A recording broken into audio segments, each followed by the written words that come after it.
Good morning class. In today's video we are going to discuss few simple organic conversion reactions which are going to be very useful for all of you. तो आज हम लोग चल के start करते हैं, ठीक। लेकिन स्टार्ट करने से पहले बेटा कुछ रिएक्शंस हैं जो आपको पता होनी चाहिए क्योंकि वो बेसिक रिएक्शंस है जो कन्वर्शंस में बहुत ज़्यादा हेल्पफुल रहती हैं सबके लिए, ठीक है। तो सबसे पहली रिएक्शन है जो आपकी कार्बन चेन के नंबर को बढ़ाने के लिए यूज होती है, वो है आपकी वुड्स रिएक्शन। वुड्स रिएक्शन, तो वुड्स रिएक्शन में क्या होता है, वुड्स रिएक्शन में कार्बन का नंबर, जो चेन में प्रेजेंट कार्बन है उनका नंबर जस्ट आप डबल करते हैं। कैसे? आप लोग अपने गिवन एल्काइल हैलाइड को ट्वाइस ऑफ RX को आप ट्रीट करते हैं सोडियम मेटल के साथ, और आपको प्रोडक्ट में क्या मिलता है?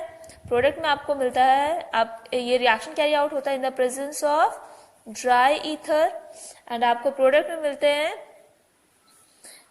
RR plus twice of NaX।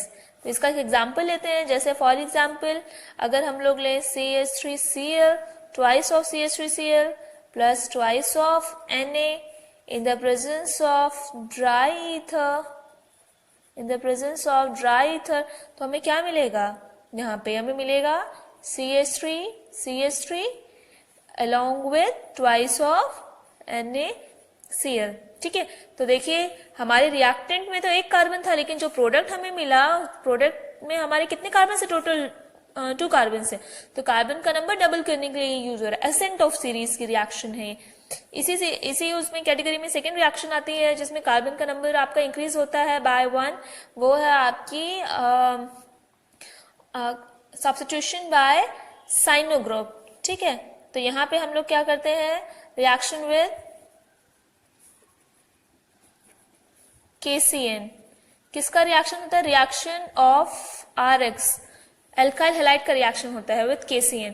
तो इसी सीरीज की बेटा अगली रिएक्शन है हमारी reaction of alkyl halides with KCN alcoholic use होता है यहाँ पे। तो हम लोग जब अपने गिवन एल्काइल हैलाइड को KCN से ट्रीट करते हैं, KCN में पोटेशियम जो होता है पॉजिटिवली चार्ज होता है, साइनाइड में जो कार्बन होता है आपका ये नेगेटिवली चार्ज होता है क्योंकि K और CN के बीच का बॉन्ड जो होता है आनिक होता है, ठीक है। तो नेगेटिवली चार्ज कार्बन जो होता है वो यहाँ पे जो आपका पार्शियल पॉजिटिवली चार्ज कार्बन होता है उसके ऊपर अटैक करता है, एल्काइल हैलाइड के पॉजिटिवली चार्ज कार्बन के ऊपर ये नेगेटिव साइनाइड ग्रुप का नेगेटिवली चार्ज कार्बन जो होता है वो अटैक करता है। तो अटैचमेंट किसके साइड से होती है? आपकी कार्बन के साइड से होती है, ठीक है। और बाय प्रोडक्ट में आपको मिलता है KX, ठीक। तो यहाँ पे कार्बन का नंबर इंक्रीज हो रहा है, इसका एक एग्जांपल देख लेते हैं। इसके एग्जांपल में फॉर एग्जांपल मैंने लिया CH3Cl, यहाँ पे भी ले लिया, इसको ट्रीट कराएंगे हम KCN के साथ, ठीक है। तो होगा क्या कि हमारा यहाँ पे KCl तो निकल जाएगा, ठीक, और प्रोडक्ट में मिलेगा CH3CN, और यहाँ बाय प्रोडक्ट क्या है आपका? KCl आपका, ठीक है। तो कार्बन का नंबर यहाँ पे इंक्रीज हो रहा है बाय 1। इसी तरीके से हम क्या कर सकते हैं कि एक बार हमें साइनो ग्रुप मिल गया तो हम अपने गिवन एल्काइल हैलाइड को अलग अलग ग्रुप्स में चेंज कर सकते हैं। जैसे कि यहाँ पे हमें ये साइनो ग्रुप मिला, हमें क्या मिला? मिथाइल साइनाइड मिला या फिर मिथेन नाइट्राइल मिला। हम इसको ट्रीट कर सकते हैं अगर हम इसका रिडक्शन कराएंगे Mendius process Na in the presence of C2H5OH के साथ, और LiAlH4 लैब में यूज होने वाला मोस्ट कॉमन रिड्यूसिंग एजेंट आप यूज कर लीजिए। तो होगा क्या, यहाँ पे नेसेंट हाइड्रोजन ऐड होगा। एडिशन किस पर होता है? आपने पढ़ा हुआ है कि एडिशन जो होता है आपके डबल या ट्रिपल बॉन्ड्स पर होता है। तो यहाँ कार्बन और नाइट्रोजन के बीच में ट्रिपल बॉन्ड है, एडिशन होगा और आपको मिलेंगे यहाँ पे अमीन्स CH3 CH2 NH2, ठीक है। अब यहाँ पे इन साइनाइड्स के आप हाइड्रोलिसिस भी करवा सकते हो।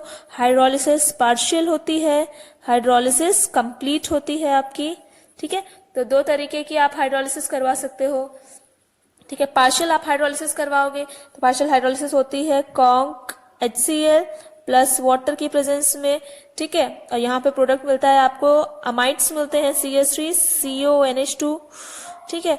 अगर आप हाइड्रोलिसिस कंप्लीट करवा रहे हो तो कंप्लीट हाइड्रोलिसिस होती है डाइल्यूट HCl प्लस H2O की प्रेजेंस में। और कई बार एग्जाम में ये डाइल्यूट HCl H2O की जगह आपको दिया रहता है H3O पॉजिटिव। तो अगर H3O पॉजिटिव लिखा गया है तो याद रखना आपको साइनाइड की कंप्लीट हाइड्रोलिसिस करानी है, ठीक है। तो यहाँ पे जो प्रोडक्ट मिलेगा वो मिलेगा आपको एसिड तो आपको मिलेगा यहाँ CH3COOH along with by product रहता है आपका अमोनिया NH3। तो बाय प्रोडक्ट जनरली लिखा नहीं जाता है, हम लोग हमेशा अपना मेजर प्रोडक्ट ही मेंशन करते हैं, ठीक है, कन्वर्जन्स में।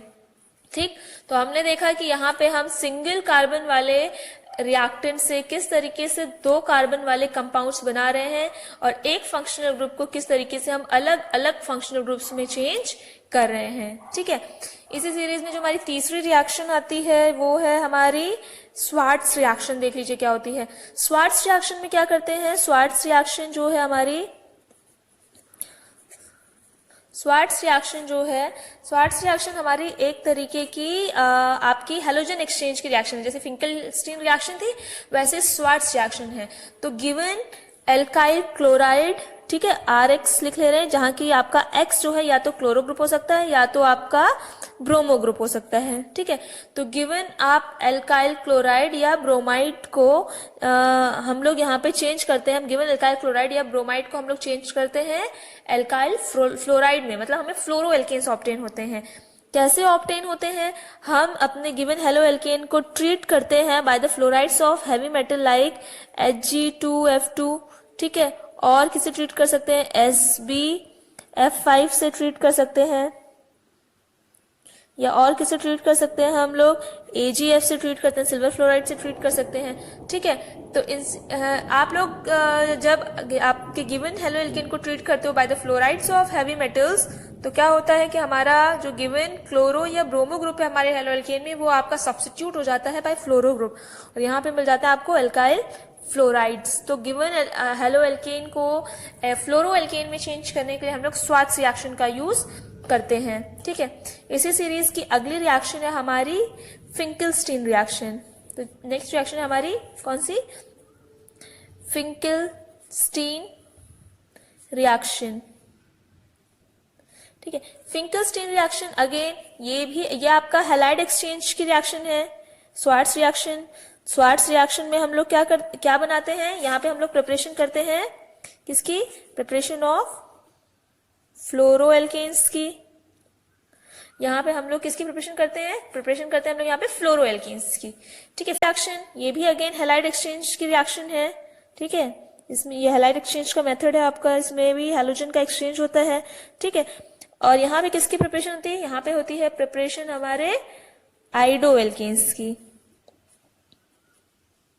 ठीक है, तो हम लोग इसमें क्या करते हैं, हम लोग अपने गिवन एल्काइल हैलाइड को ट्रीट करते हैं विद सोडियम आयोडाइड। ठीक है, और रिएक्शन कैरी आउट होती है इन द प्रेजेंस ऑफ एसीटोन और मिथेनॉल की प्रेजेंस में आप रिएक्शन कैरी आउट कर सकते हो। ठीक है, तो हमारा जो है सोडियम का हैलाइड जो है वो आपका एज अ बाय प्रोडक्ट निकल जाता है, तो आपका NaX as a byproduct निकल जाएगा, और आपको मेजर प्रोडक्ट में क्या मिलेंगे, एल्काइल आयोडाइड्स या फिर आइडो एल्केन्स मिलेंगे आपको। ठीक है, तो आपके फिंकलस्टीन रिएक्शन में आप लोग गिवन एल्काइल हैलाइड को ट्रीट करते हो with sodium iodide in the presence of acetone, और आपके आइडो एल्केन्स ऑब्टेन होते हैं। तो ये आइडो एल्केन्स की प्रिपरेशन की रिएक्शन जो है from a given halo alkane आपकी क्या कहलाती है, फिंकलस्टीन रिएक्शन। यहाँ पे भी X जो है आपका क्लोरो ग्रुप हो सकता है, आपका ब्रोमो ग्रुप हो सकता है आपका। ठीक है, नाउ अब इसी सीरीज, अब देखिए नेक्स्ट रिएक्शन जो है जो आपकी यूज होती है, ये इन सारी रिएक्शंस में देखिए ये ऊपर की जो दो रिएक्शंस हैं ऊपर की, इन 2 रिएक्शंस में आपका क्या हो रहा है, कार्बन चेन का नंबर जो है इंक्रीज हो रहा है। ठीक है, यहाँ पे तो कार्बन चेन का नंबर सेम है, आपका हैलोजन ग्रुप जो है वो चेंज हो जा रहा है। अब कार्बन चेन के नंबर को इंक्रीज करने के लिए एक और रिएक्शन है, वुड्स रिएक्शन में तो मैंने आपको बताया कि कार्बन चेन का नंबर डबल हो जाता है। ठीक है, तो Wurtz reaction is preferred for the preparation of alkanes having even number of carbon.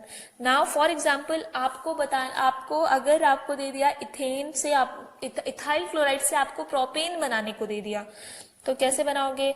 ठीक है, तो फिलहाल आप ऑड नंबर ऑफ कार्बन वाले एल्केन्स बनाने के लिए एक रिएक्शन होती है आपकी कोरे हाउस रिएक्शन। देख लीजिए, कोरे हाउस रिएक्शन का भी बहुत ज्यादा यूज होता है हमारी ऑर्गेनिक कन्वर्शंस में। तो कोरे हाउस रिएक्शन में देखिए क्या होता है, कोरे हाउस रिएक्शन में हम लोग क्या करते हैं, इस रिएक्शन में हम लोग अपने गिवन एल्काइल हैलाइड को RX को हम लोग ट्रीट करते हैं, हम लोग अपने गिवन एल्काइल हैलाइड, ये हमारा है एल्काइल हैलाइड हमारा रिएक्टेंट जो है इसको हम ट्रीट करते हैं विद लिथियम डाई एल्काइल क्यूप्रेट के साथ। तो सपोज R-2CuLi के साथ ट्रीट करेंगे हम लोग, ठीक है। लिथियम डाई एल्काइल क्यूप्रेट के साथ हम अपने गिवन एल्काइल हैलाइड को ट्रीट करेंगे तो हमें क्या मिलेगा प्रोडक्ट में? रिएक्शन अगेन कैरी आउट होती है आपका इन the presence of dry ether, ठीक है। कुछ बुक्स में ड्राई ईथर मेंशन होता है, कुछ में नहीं होता है, ठीक। तो कन्वर्शन में क्या होगा? कन्वर्शन में आपको कोई भी ऑर्गेनिक कंपाउंड दिया होगा, आप उससे अल्काइल हैलाइड बनाएंगे। अल्काइल हैलाइड की प्रिपरेशन की काफी सारी रिएक्शन आप लोगों ने पढ़ी है। देन इस अल्काइल हैलाइड को आप लोग किसे ट्रीट कर सकते हैं? लिथियम डाइअल्काइल क्यूप्रेट के साथ आप ट्रीट करेंगे। तो यहां से आपको बाय प्रोडक्ट में मिलेगा, आपको LiX निकल जाएगा आपका बाय प्रोडक्ट में। दो अल्काइल ग्रुप्स में से, दो R डैश में से एक R डैश आपका चला जाएगा R के पास, आपको मिलेगा R डैश, एंड साथ में आपको क्या मिलेगा? R डैश Cu, ठीक है। तो यहाँ एक R डैश बचा जो कि आपका Cu के साथ बॉन्ड बना लेगा, तो R डैश Cu साथ में LiX एंड R डैश। एक एग्जाम्पल के थ्रू समझते हैं इसको हम लोग। फॉर एग्जाम्पल है, मेरे पास है CH3CH2Cl, ठीक है, इथाइल क्लोराइड, ठीक। अब इथाइल क्लोराइड से मुझे प्रोपेन बनाना है, तो कैसे बना सकते हैं? इथाइल क्लोराइड से प्रोपेन बनाना है, मैं कोरे हाउस रिएक्शन करवाऊंगी, ठीक है। तो मुझे एक कार्बन बढ़ाना है, तो मैं जो डाई मिथाइल क्यूप्रेट लूंगी, CH3 का होल ट्वाइस CuLi, ठीक है, क्योंकि मुझे एक कार्बन बढ़ाना है। तो आपका जो आपका लिथियम डाइअल्काइल क्यूप्रेट होता है उसका एक एल्काइल ग्रुप जो है वो हमारे जो पेरेंट हमारा हेलोएल्केन है उसके एल्काइल ग्रुप के साथ आके अटैच हो जाता है। तो यहाँ का एल्काइल ग्रुप हमारा इथाइल था, ही दो कार्बन थे, ठीक है। बाकी हमारा जो रिएजेंट हम यूज कर रहे हैं लिथियम डाइअल्काइल क्यूप्रेट, वहां से एक डाइमिथाइल क्यूप्रेट जो है हमारा लिथियम डाइमिथाइल क्यूप्रेट हम लोग यूज कर रहे हैं, यहाँ से एक मिथाइल ग्रुप है वो आके हमारे पेरेंट हेलोएल्केन के एल्काइल ग्रुप के साथ लग जाएगा। तो यहाँ पे हमें क्या मिलेगा? यहाँ मिलेगा हमें CH3 CH2, ये यहाँ से आया, और एक CH3 यहाँ से आ जाएगा CH3, ठीक है, प्लस क्या मिलेगा? LiCl प्लस क्या मिलेगा? CH3Cu, ठीक है। तो यहाँ पे आपको एल्काइल क्यूप्रेट मिलता है साथ में, ठीक। नेक्स्ट आपकी डीकार्बोक्सिलेशन। तो डीकार्बोक्सिलेशन की रिएक्शन में क्या होता है? डीकार्बोक्सिलेशन में बेटा आपका कार्बन का जो नंबर है वो डिक्रीज होता है। हमने कोरे हाउस में कार्बन का नंबर इंक्रीज किया, हमने वुड्स में कार्बन का नंबर इंक्रीज किया, हमने रिएक्शन विद KCN में कार्बन का नंबर इंक्रीज किया। नाउ डीकार्बोक्सिलेशन में हम क्या करेंगे? कार्बन का नंबर डिक्रीज करेंगे। तो यहाँ पे हम लोग क्या करते हैं? यहाँ पे हम लोग अपने गिवन ऑर्गेनिक कंपाउंड को पहले एसिड ग्रुप तक ले जाते हैं, ठीक है, उसको कार्बोक्सिलिक एसिड में चेंज करते हैं। देन कार्बोक्सिलिक एसिड्स का हम डीकार्बोक्सिलेशन कराते हैं। जैसे कि अगर आपके पास कोई भी अल्कोहल है, C2H5OH है आपके पास, तो आप इसका ऑक्सीडेशन करवाइए, KMnO4 यूज कर लीजिए, K2Cr2O7 यूज कर लीजिए आप, ठीक है। तो सपोज मैंने KMnO4 यूज किया है, आपका एल्कलाइन मीडियम, एसिडिक मीडियम, कोई भी मीडियम ले लीजिए, ठीक है। तो आपको मिलेगा यहाँ पे CH3CHO फर्स्ट स्टेप में मिलेगा। इसका फर्दर ऑक्सीडेशन होगा, अगेन ऑक्सीडाइजिंग एजेंट यूज कर लीजिए आप, KMnO4 यूज कर लीजिए, एल्कलाइन मीडियम ही लेके चलते हैं, ठीक है, बेस एजेंट है हमारा, ठीक। तो आपका चेंज हो जाएगा CH3COOH में आपको एसिड मिल गया। नाउ आप इस एसिड, ये जो एसिड आपको मिला है, आप इस एसिड का डिकार्बोक्सिलेशन करा सकते हैं। कैसे? इसको ट्रीट कर दीजिए NaOH plus CaO followed by heating. अब आप ये कहोगे कि मैम एसिड्स का तो डायरेक्ट डिकार्बोक्सिलेशन होता ही नहीं है, एसिड्स के सोडियम एंड पोटेशियम सॉल्ट्स का होता है डिकार्बोक्सिलेशन। तो बेटा हम लोग ये जो कन्वर्जन्स करते हैं, तो कन्वर्जन्स में बैलेंसिंग हम नहीं देख रहे इधर, ठीक है।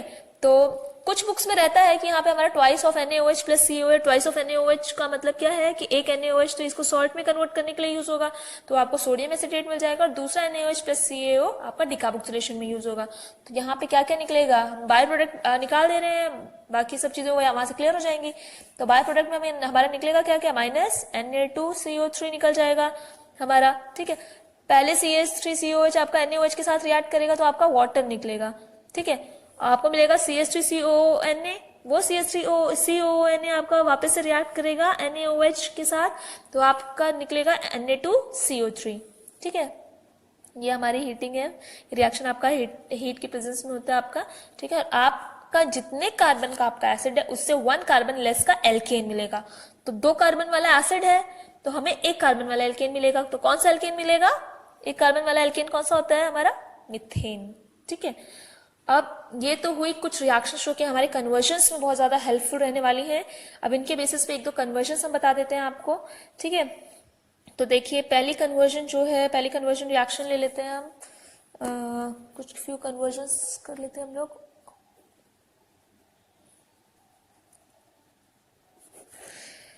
जैसे कि फॉर एग्जाम्पल आपका क्वेश्चन है how bromoethane is prepared from, question लिख लेते हैं, how bromoethane is prepared from, first है आपका इथेन, सेकेंड है आपका इथेनॉल एंड थर्ड है आपका इथीन। सिंपल कन्वर्जन है ये। तो हमें इथेन को चेंज करना है ब्रोमोइथेन में। तो फर्स्ट देखिए इथेन का फॉर्मूला C2H6, सीधा ब्रोमिनेशन करवा लीजिए आप इसका। तो ब्रोमिनेशन में हम लोग यूज करेंगे Br2 in the presence of sunlight. तो हमें क्या मिलेगा? C2H5Br, साथ में बाय प्रोडक्ट में निकलेगा आपका HBr, ठीक है। सेकेंड है आपका इथेनॉल से ब्रोमोइथेन बनाना है। तो इथेनॉल का फॉर्मूला C2H5OH। मैं बेटा फॉस्फोरस का, मैंने आपको अल्कोहल से हेलो एल्कीन बनाने के काफी सारे मेथड्स बताए हैं कि हम लोग हैलोजन एसिड्स का यूज कर सकते हैं, जिसमें मैंने ये बताया था कि ब्रोमो अल्कोहल को, मतलब इथेनॉल से ब्रोमो इथेन बनाने के लिए हम लोग डायरेक्टली HBr यूज नहीं करते, क्योंकि HBr हमारा ज्यादा स्टेबल नहीं होता, ठीक है। डायरेक्ट नहीं यूज करते। 49% ऑफ HBr आप यूज कर सकते हैं वैसे, ठीक है। या तो 49% HBr यूज कीजिए, या तो आप ड्यूरिंग द रिएक्शन बनाइए इन सिटू, ठीक है। तो उसमें क्या करते हैं KBr प्लस H2SO4 हम लोग यूज करते हैं, ठीक है। तो ये कन्वर्जन आपकी 2 तरीके से हो सकती है, या तो आप यूज कर दीजिए KBr प्लस H2SO4 कॉन्सेंट्रेटेड, ठीक है, और या तो आप इस रिएक्शन को कैरी आउट कराइए P प्लस Br2, ठीक है। तो दोनों ही केसेस में आपको मिलेगा C2H5Br। यहाँ पे जो बाई प्रोडक्ट निकलेगा वो निकलेगा आपका KHSO4 प्लस H2O, ठीक है। ये बाई प्रोडक्ट रहेंगे आपके KHSO4 प्लस H2O। और यहाँ पे आपको मिलेगा, यहाँ पे PbR3 बनेगा आपका, रहेंगे आपके KHSO4 प्लस H2O। और यहाँ पे आपको मिलेगा, यहाँ पे PbR3 बनेगा आपका, और आपको मिलेगा ये P प्लस Br2 आपके आपस में रिएक्ट करेंगे तो PbR3 मिलेगा आपको, वो PbR3 बनाएगा आपका C2H5Br, ठीक है। तो अगर PbR3 आप इस तरीके से मेंशन कर रहे हैं तो आप सिर्फ यहां तक रिएक्शन कंप्लीट कीजिए, अदरवाइज आप PbR3 अगर लिख रहे हैं तो आप लिखिए C2H5Br प्लस H3PO3, ठीक। नेक्स्ट देखिए, नेक्स्ट रिएक्शन है आपका इथीन से आपको बनाना है ब्रोमोइथेन। तो थर्ड है इथीन का formula CH2 double bond CH2, और इससे आपको बनाना है ब्रोमोइथेन। तो CH3CH2Br, मतलब आपको एक या इस कार्बन में एक H बढ़ाना है और इस कार्बन में Br बढ़ाना है। तो सिंपली आप किसका एडिशन कर देंगे? एडिशन ऑफ HBr कर देंगे यहाँ पर आप, ठीक है। नेक्स्ट कन्वर्जन है आपकी how would you prepare iodoethane from bromoethane. Iodoethane बताना है बेटा, आइडो एल्केन्स बनाने के लिए मैंने आपको फिंकरस्टीन रिएक्शन बताया है, वो यूज कर लेंगे, ठीक है। तो देख लीजिए, नेक्स्ट इज प्रिपरेशन आपको करनी है। पहला है आइडो इथेन फ्रॉम ब्रोमोइथेन। तो यहां पे आप लोग सिंपली क्या यूज कर लोगे? यहां पे यूज करोगे आप लोग फिंकरस्टीन रिएक्शन, ठीक है। नेक्स्ट आपको बनाना है ब्रोमोप्रोपेन फ्रॉम ब्यूटेनॉइक एसिड। अब ये रिएक्शन देखिए आप, ब्रोमोप्रोपेन फ्रॉम ब्यूटेनॉइक एसिड। ब्यूटेनॉइक एसिड से ब्रोमोप्रोपेन बनाना है। तो पहले देख लीजिए ब्यूटेनॉइक एसिड का फॉर्मूला क्या होता है? CH3CH2CH2COOH। इससे आपको ब्रोमोप्रोपेन बनाना है। ब्रोमोप्रोपेन में कितने कार्बन्स होंगे? 3 कार्बन्स होंगे, ठीक है। Br ग्रुप के साथ आपके 3 कार्बन होंगे अल्काइल चेन में, तो ऑब्वियस बात है आपको एक कार्बन आपको यहाँ पे घटाना है। तो एक कार्बन घटाने के लिए कौन सी रिएक्शन आपकी यूज होगी यहाँ पे यूज होगी आपकी डीकार्बोक्सिलेशन की रिएक्शन। ये मतलब आपकी यहाँ पे डीकार्बोक्सिलेशन की रिएक्शन कौन सी है आपकी, ये रिएक्शन जो है आपकी, ठीक है। तो यहाँ पे आप लोग क्या करेंगे, आप एसिड को सबसे पहले ट्रीट करेंगे NaOH के साथ, ठीक है। तो या तो आप डायरेक्टली कर लीजिए, यहाँ में कन्वर्जन ही तो कर रहे हैं हम लोग, तो डायरेक्टली कर लीजिए आप NaOH plus CaO followed by heating. तो आपका एक कार्बन लेस वाला एल्केन मिल जाएगा। तो कौन सा एल्केन मिलेगा आपको मिलेगा CH3, twice of NaOH mention कर दे रहे हैं, CH3 CH2 CH3, ठीक है। तो यहाँ पे मिला आपको प्रोपेन। अब प्रोपेन को चेंज करना है ब्रोमोप्रोपेन में, तो ये तो सिंपल है, सीधा Br2 in the presence of sunlight. तो आपको क्या मिल जाएगा, CH3 CH2 CH2 and CH3 CH2 CH2 Br, ठीक। नेक्स्ट देखिए क्या है आपका, क्लोरोइथेन फ्रॉम इथेनॉल। अब अगेन क्लोरोइथेन बनाने के तो काफी सारे मेथड्स बताए हैं आपको, डार्जन्स टेस्ट बताया है आपको, ठीक है। फिर ग्रूव्स प्रोसेस बताया है आपको, ठीक है। तो आप कोई भी मेथड यूज कर सकते हैं। क्लोरोइथेन फ्रॉम इथेनॉल, तो इसमें आप चाहे डार्जन्स प्रोसेस यूज कर लीजिए, जो बेस्ट मेथड है आपका, रिएक्शन विद SOCl2, ठीक है। डार्जन्स प्रोसेस यूज कर लीजिए, चाहे आप ग्रूव्स प्रोसेस यूज कर लीजिए, जहां ल्यूकास रिएजेंट होता है, यूज होता है हमारा, ठीक है। चाहे आप PCl3 का यूज कर लीजिए, चाहे आप PCl5 का यूज कर लीजिए, ठीक है। इन चारों में से कोई भी आप यूज करेंगे, आपका रिएक्शन आपका इजीली हो जाएगा, ठीक। नेक्स्ट आपका आता है 1 ब्रोमोप्रोपेन फ्रॉम प्रोपीन। अब यहाँ पे देखिए, ये थोड़ा आपका वैसे अगर आप लोगों ने अच्छे से पढ़ा हुआ है, मार्कोनिकॉव एंटी मार्कोनिकॉव का कॉन्सेप्ट आपका क्लियर है, तो इस क्वेश्चन में आपको दिक्कत नहीं होनी चाहिए। तो हमारा क्वेश्चन है 1 ब्रोमोप्रोपेन फ्रॉम प्रोपीन। तो 1 ब्रोमोप्रोपेन फ्रॉम प्रोपीन हमें ऑब्टेन करना है। तो प्रोपीन का फॉर्मूला क्या है, प्रोपीन का फॉर्मूला है CH3 CH double bond CH2। इसको हमें चेंज करना है किसमें, 1 ब्रोमोप्रोपेन में। तो 1 ब्रोमोप्रोपेन का formula CH3 CH2 CH2 Br, ठीक है। आप देखिए इसमें हुआ क्या क्या चेंज आया दोनों में, नंबर ऑफ कार्बन सेम है, ठीक है। फर्स्ट कार्बन में Br ऐड हुआ है, सेकंड कार्बन में एक हाइड्रोजन ऐड हुआ है, तो मतलब एडिशन किसका हुआ है आपका, HBr, ठीक है। तो यहाँ पे एडिशन किसका हुआ है आपका, HBr का एडिशन हुआ है, ठीक है। नाउ अगर आप बिना पेरोक्साइड के HBr का एडिशन करेंगे तो H will goes to that doubly bonded carbon which contain more number of hydrogen, ठीक है। किसके अकॉर्डिंग एडिशन होगा, अगर रिएक्शन आपका in the absence of peroxide carry out होगा तो रिएक्शन होगा मार्कोनिकॉव के अकॉर्डिंग, और H चला जाएगा आपका इस कार्बन के पास, और आपको 1 ब्रोमोप्रोपेन की जगह मिल जाएगा 2 ब्रोमोप्रोपेन, ठीक है। तो 1 ब्रोमोप्रोपेन हमें चाहिए, तो हम लोग कोई भी ऑर्गेनिक पेरोक्साइड यूज करेंगे। तो या तो आप यहाँ पे मेंशन कर दीजिए पेरोक्साइड, या तो आप सिंपली पेरोक्साइड मेंशन कर दीजिए, या तो किसी पेरोक्साइड का फॉर्मूला लिख दीजिए। पेरोक्साइड का फॉर्मूला क्या होता है आपका, RCO का होल ट्वाइस O2, ठीक है। तो या तो आप ऑर्गेनिक